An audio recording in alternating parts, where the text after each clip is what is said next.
Good morning everyone. As you can see, nagprepare ko sa bike guys kay magpalit ko karon og prutas kay murag ganahan na medyo kay kumukaon og prutas sa buntag.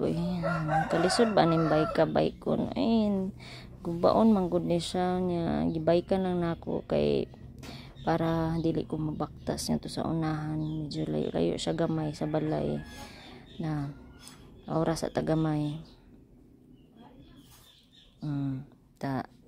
Sige, padayon pa kay nganong gituyuan man gid ning magbike aning dili gid kaayo hustler ani mo dala ani nga bike oy.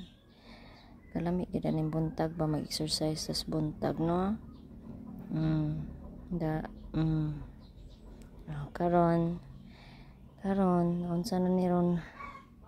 Okay, niabot na ta dire.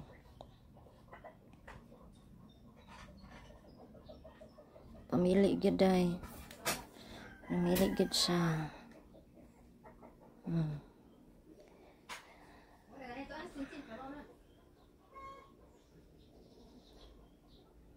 Diba? Palit tagamay avocado day. Kaya umtay lain ani budget. Mura gid ni. Di hapit naman ta mahuman ani. So mao gid to day no. Naabtan pagkitas kaguba sa bike. Nabaktas ko day. Oh my god, nagbaktas ko diha padung sa balay tanawa mauna marisi. Pero sige lang kay exercise mo po na siya. Lami man sad mag-exercise sa buntag.